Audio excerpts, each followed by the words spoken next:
Hello, xin chào các bạn đã quay trở lại với review 5 phút. Trong Đấu La Đại Lục, số lượng phong hào đấu la trên khắp lục địa chỉ có thể đếm trên đầu ngón tay. Để đạt tới trình độ này, hồn sư không chỉ cần chăm chỉ thôi mà còn phải có thiên phú tu luyện, cũng như sức mạnh đến từ võ hồn cùng hồn cốt.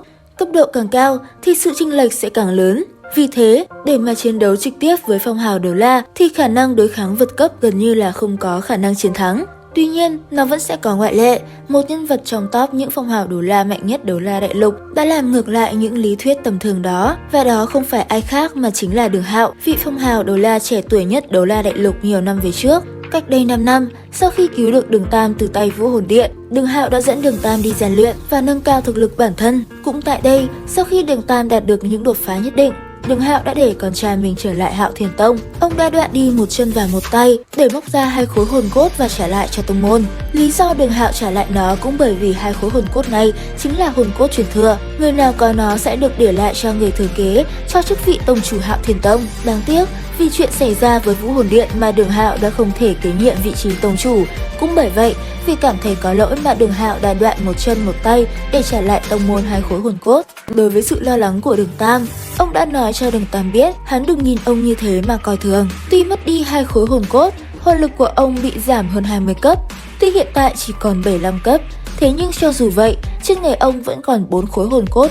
Ông có được vỏn vẹn chỉ sau vài năm xông pha trên đại lục, cũng nhờ có được rất nhiều hồn cốt mà năm đó tuy ông chỉ mới 30 tuổi nhưng đã đạt tới 84 cấp. Hơn nữa, trong thời gian đó, ông có đánh gãy chân một tên phong hào đấu la của Vũ Hồn Điện. Cũng chính vì vậy, Đường Hạo cùng anh trai mình và Đường Khiếu đã bị người của Vũ Hồn Điện để ý. Không lâu sau, khi biết A Ngân là hồn thú hóa hình mà Vũ Hồn Điện đã ra sức truy đuổi. Trong ngày hai người chạy trốn bất thành, dưới sự truy sát của Vũ Hồn Điện, A Ngân vì muốn Đường Tam được an toàn đã phải hiến tế. Đường Hạo sau khi tấn cấp phong hào đấu la, nhờ vào tạc hoàn cùng 6 khối hồn cốt trên người, cộng với một khối hồn hoàn 10 vạn năm, đã một mình cần 3 tên phong hào đấu la 95 cấp của Vũ Hồn Điện. Trong trận chiến đó, Cúc Đấu La, Quỷ Đấu La, xuất ra cả võ hồn dung hợp kỹ cũng không thể đánh bại được ông.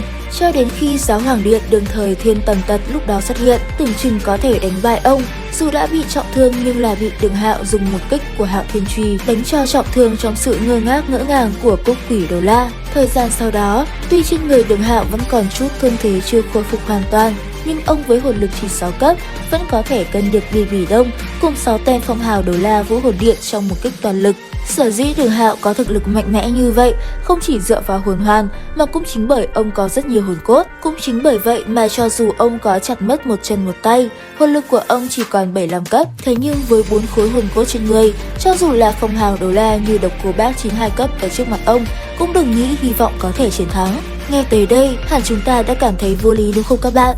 Thế nhưng đây lại hoàn toàn là sự thật. Đây chính là lời ông đã nói với Đường Tam ở tại Băng Hỏa Lưỡng Nghi Nhãn. Để khẳng định điều này là hoàn toàn có thể, mình cũng đưa ra một số luận điểm như sau. Thứ nhất, Đường Hạo tuy chỉ còn 4 khối hồn cốt, cùng hồn lực 75 cấp, thế nhưng chỉ cần vậy là đủ để ông thi triển ra Hạo Thiên chân thân, cùng đại tu di truy bạo tạc được 7 cái hồn hoàn.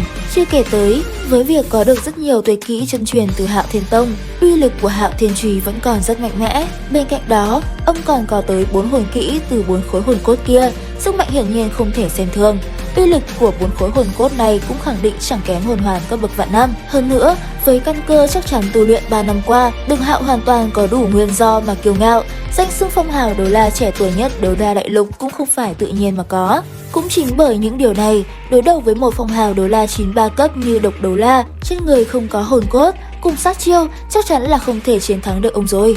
Đường Hạo quả thật là quả bá đạo đúng không các bạn? Các bạn có yêu thích nhân vật này không? Cùng comment dưới phần bình luận nhé! Trên đây là quan điểm cá nhân mình về sự bá đạo của nhân vật Đường Hạo nhờ đối kháng vượt cấp. Dù có nhiều thiếu sót và ý kiến trái chiều, mong mọi người góp ý giúp mình nha! Video đến đây là hết. Xin chào và hẹn gặp lại các bạn ở những video tiếp theo.